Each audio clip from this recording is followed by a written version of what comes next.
Bataza, c'est un homme public, un homme d'État, un fonctionnaire d'État qui sert le pays ou son pays, la Guinée équatoriale. Alors, cette affaire Bataza qui a beaucoup secoué le monde entier, qui a créé de dégâts non seulement dans les foyers équato-guinéens, dans les foyers africains, dans les foyers européens, dans les foyers américains et que sais-je encore. Bataza a eu une histoire très sombre après lui être reproché d'avoir détourné les deniers publics, ce pourquoi il s'est retrouvé en prison. Et de fouille en fouille, de recherche en recherche, on s'est rendu compte que Bataza a commis beaucoup plus de choses qui sont graves que le détournement de milliards dont on lui reproche. C'est qu'il est arrivé à coucher avec les femmes d'autrui. Non seulement les femmes des subalternes, mais les femmes des ministres, les femmes des procureurs, ou bien les filles des procureurs, les femmes des autorités, des grandes autorités de ce pays. Bataza est arrivé et à entretenir des relations sexuelles avec toutes ces femmes. Et quand vous voyez les vidéos, c'est horrible parce que c'est des positions bizarres.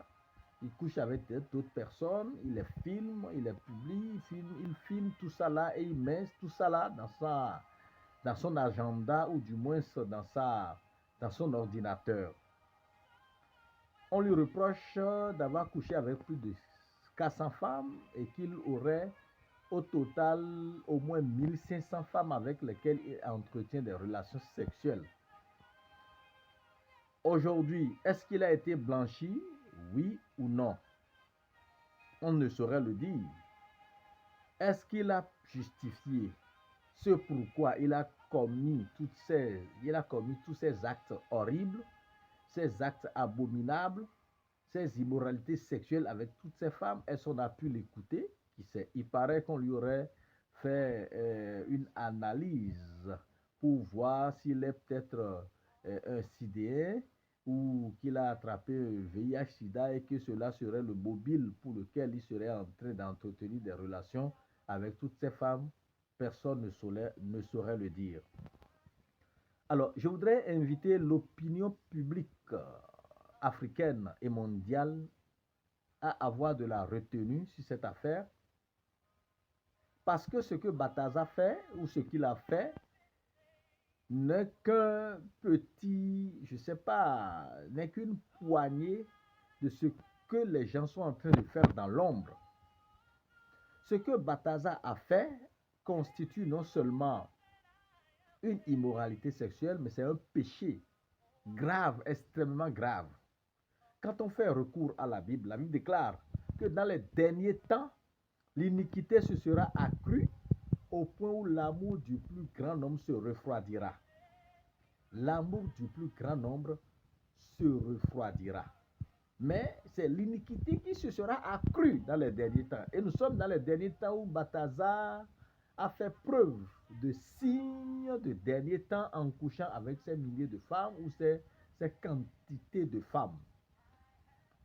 Alors, lui, ça veut dire que son péché mignon, c'est le sexe.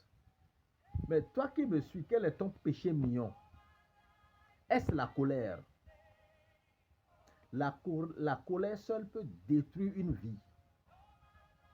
Est-ce le mensonge? Est-ce le vol? Est-ce c'est-à-dire la trahison? Quel est ton péché mignon? Ça aussi peut remonter à l'histoire. Parce que, est-ce que c'est ta colère? Est-ce que tu es maudit facilement ou insulté facilement? Quand tu maudis, tu détruis une vie. On sait que Bataza, sa situation a détruit beaucoup de vies, beaucoup de foyers. Les gens se sont suicidés, les foyers se sont brisés. Mais toi, ce que toi tu fais là, qu'est-ce que ça crée comme dégâts autour de toi? Dieu te voit.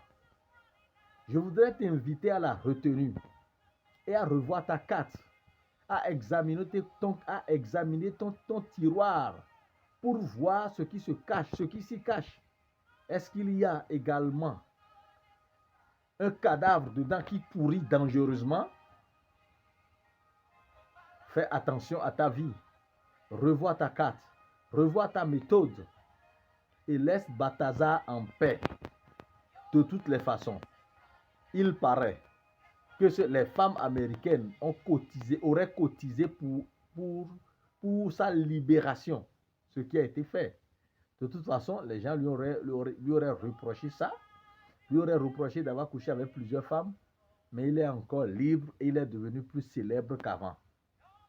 Bien-aimé, revois ta copie et change de méthode pour ne pas être le prochain Balthazar. Shalom.